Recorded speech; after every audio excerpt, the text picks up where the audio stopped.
Ner mala ken yambia ka mal ka nur online TV te kon ka ler mi we ken diala kon tila nuri te karik milat ken tama ka jen kor min in the shop ka jen di badda ka jen tok tiang me ko do brana shalat ke je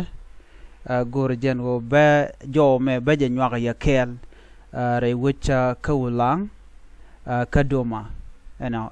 kula jo me be ne ka nyen bana jo me bana jelinga ta danan shalat ke je ken kono niamre ler ken me mi jiram jidit kanor online tv channel don nyen changan yam ko jien wo bi ben gwata me gor jien wo jin der subscribed committee ler mi che bere da chamala shubu ke ji ke der notification be alder je twan anyok ba ka ler der richard der ja kwing pin mite mi shilling mu dong shi jen gwada bi garping ke mi jen gwada ba der ya comment an comment du te ne la comment le kan ka kwen donc de kan du de kan o jek dara ka log bona mi ci comment so channel raje me chan ja kwen kel ka do badan cha non ka ja ka raje inshallah ngo jang be ke kenye yen an tama le nga jo me karam dan non malan wore lara na me lar ne ye tan to ta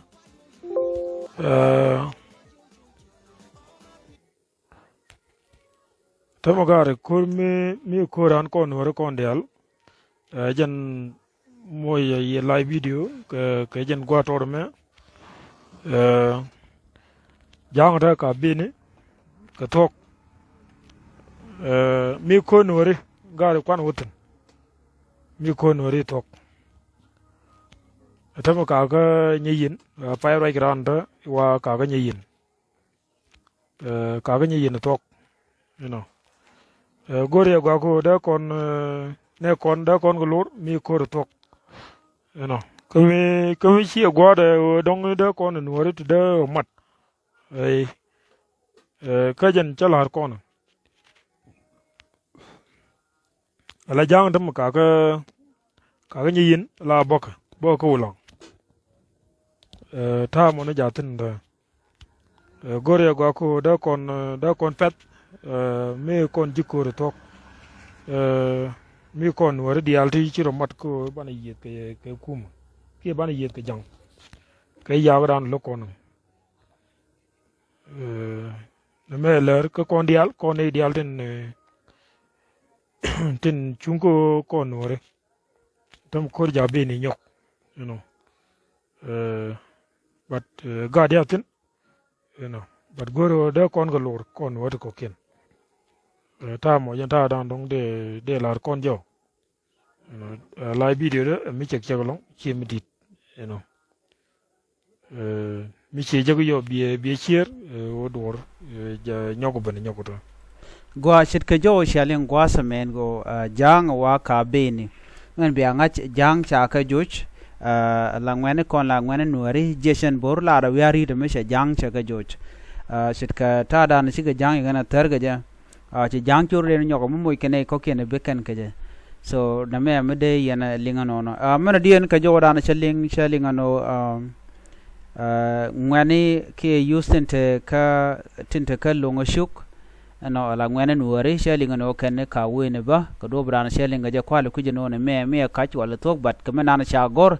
shalingano woken wine mi ko bu ko shonkel ka ngwanen ko la ngwanen nuartin bom te ci kori kan romtin ga gwase dan shu mena tama re wi ko lang kana nasir ka tang wane loka tin ko ne shurian mat ngwane ko de re wi ko lang kana nasir ko ba de jan mo ba je jok no chali ngano weekend winemi aler ku ko len gwase me jele dan sha kula no de wi dan de richunga wude shwal ka mo pur shol ret jaram dana non ko lere me ka ta dana je yar ka je ki je jo mo je linga je gwa dana chala je ngo e kande ni jane ka bene e de ne jane kana gwele force ke ne shwal ka ti abi shokola jang ano ke de ni UPDF ano kene ti shiriman ngai ko na waken baka lakan jel kan ngame of course ne ko na ngai ko lat ko den long e jejen bor ki waya mi ngai kan manana tuok so sha de lan jaken wo ngum le ro ngai kan wo de ke ying mak telerek de ke ying mak so no bare ngaje no ko mo jatin kan wore ane ko nyal de kel ka ko be ka gang ka be kan kwantar be kan jo shit ka manala ko na le ne won jana na go de nyoga ye kelan ban mudin ban nyoga liang ko gwa sen be bye bye